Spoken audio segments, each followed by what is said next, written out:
One day I'm gonna make it, I gotta keep pursuing. Time is moving faster, I gotta keep it moving. One day I'm gonna make it, I gotta keep pursuing. Time is moving faster, I gotta keep it moving. Hey everybody, and welcome to the Trend to Glories talk show. I'm your host, Kevin Hunt, and today we have Ryan Hunt again with us today. Hi, how are you doing, Kevin? Doing good, yourself? Very good. But let's introduce the real The real special guest, featured star Anthony Farina. Hello. Hello. What's going on, Anthony? How are you doing out there? Doing great. Glad to be on the show. Good to have you. Thank you for coming on. Hey, no problem. All right, so we have a couple questions for you, Anthony. Can you tell me what you did in the military and your service there? The first part of my career in the military involved being in the U.S. Marine Corps. I served in the infantry.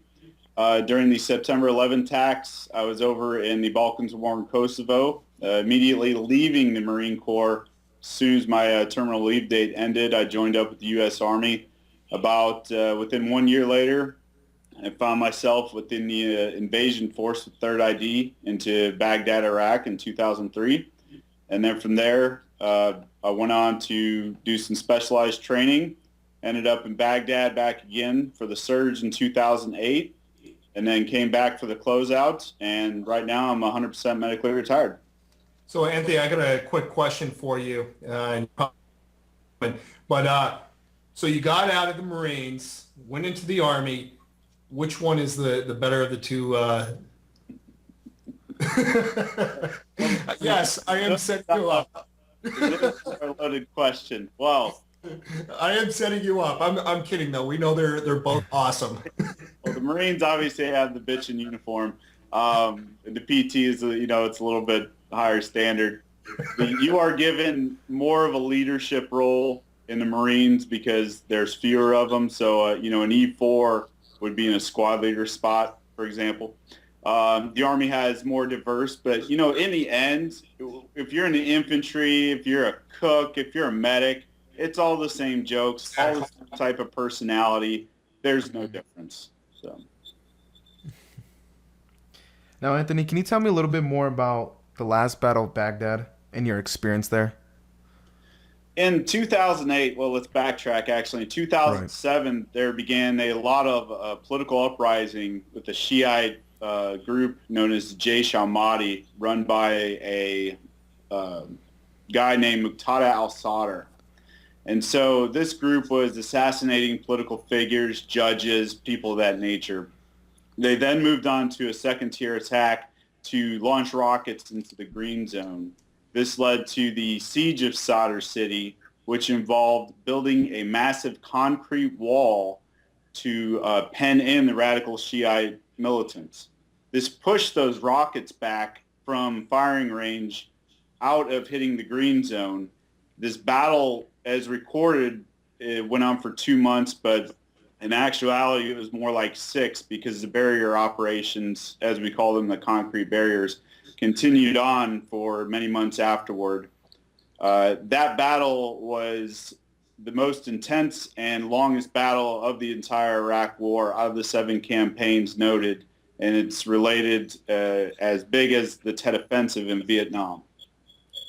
Yep, Sadr City was definitely the wild, wild west, so to speak, of Baghdad. So the majority of the time the rockets were being launched at the Green Zone.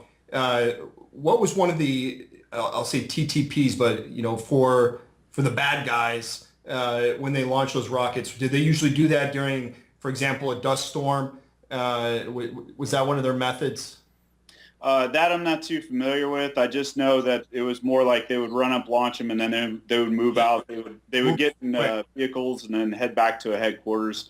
That's where the use of UAVs started coming into play, and that's what made that battle so crucial with the success of UAVs. It's the first time we ever started to see a lot of the air power take over the ground power, if you will, during the battle.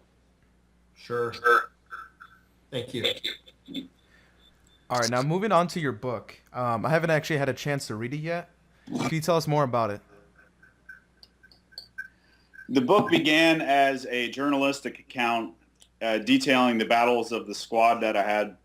I wanted to make sure they had a story they could take home to their grandkids later on, because there was so much confusion, so many moving parts. And then that turned into the book essentially. Now the method for that journalistic approach and turning into a book had a few different parts, one of which was I went around to the base that I was at basically daily, asking the guys to recount what had happened. Now I got a lot of, middle finger gestures during that time, and then but there were some guys who really came forward. And then from that, as the battle closed down, I was given reports and authorizations from various commanders to the CPOF reports, which we call the Command Posts of the Future. This is where the Tactical Operations Center would record minute by minute actions on the ground. So I had to get those declassified and edited and then that was used as a guideline with my journal to put together the battle.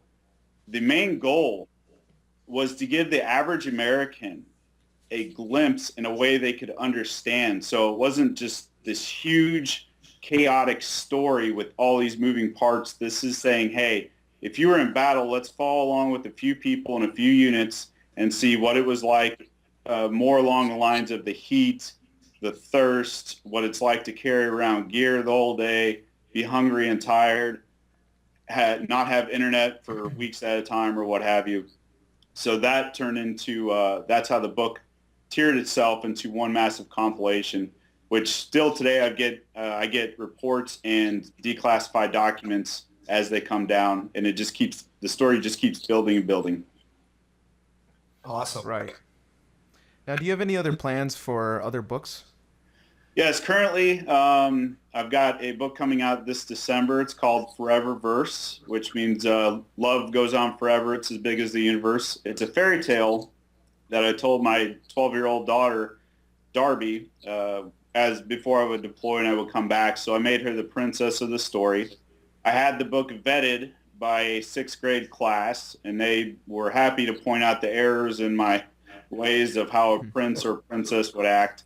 So Foreververse it's on Facebook now to be followed, but it'll be out in December. Awesome. Nice.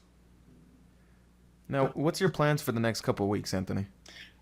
This weekend, actually, Sunday and Monday, Nat Geo is releasing their new miniseries called The 2000s New Reality, which follows in chronological order the major events of the first 10 years of the 2000s, leading up into the last battles in Baghdad, and then closing out with the election of President Barack Obama.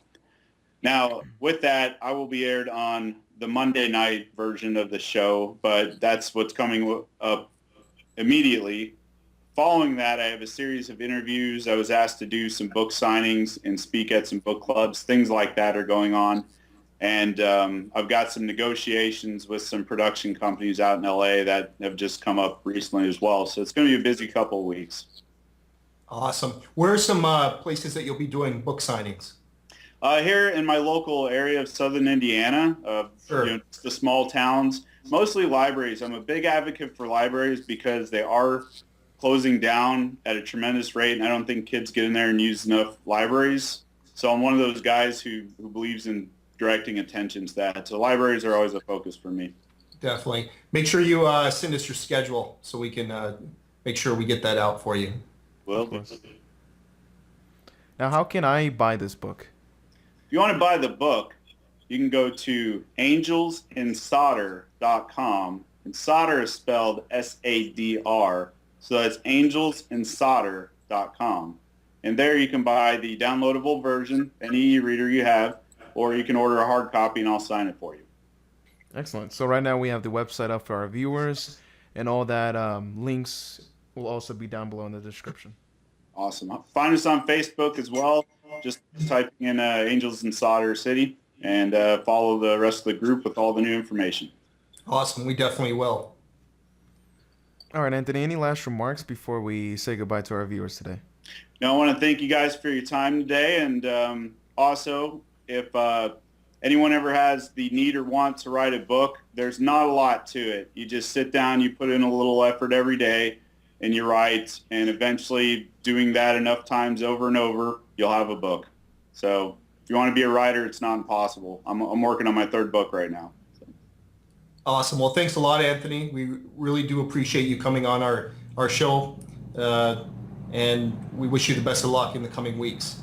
Hey, I really appreciate the opportunity. Thank you, guys. Thanks for being on the show. All right, thanks, guys. And you can check out his website, angelsandsolder.com. All those links will be down below in the description, as well as all his social media links as well. Thanks, guys, and see you in the next one. Thank you, gentlemen. Thank you. Take care. My actions are proving my passions, my music. I would do anything more than you could imagine. My heart ache, I used to be sad, and I use that to make me who I am when I'm rapping. You used to be laughing and nothing's funny. I've had more rainy days than sunny. I do this for love, with or without money. I'll never give up, no one can never take that from me. Only God can judge me, I'm hungry, I'm rock bottom. I'm tired of hurting inside, but I'll never give up until the day that I die. I wanna reach the stars before I have wings to fly. The reasons why my families and friends suffering enough, and I want to give them everything cause I love them so much. One day I'm gonna make it, I gotta keep pursuing. Time is moving faster, I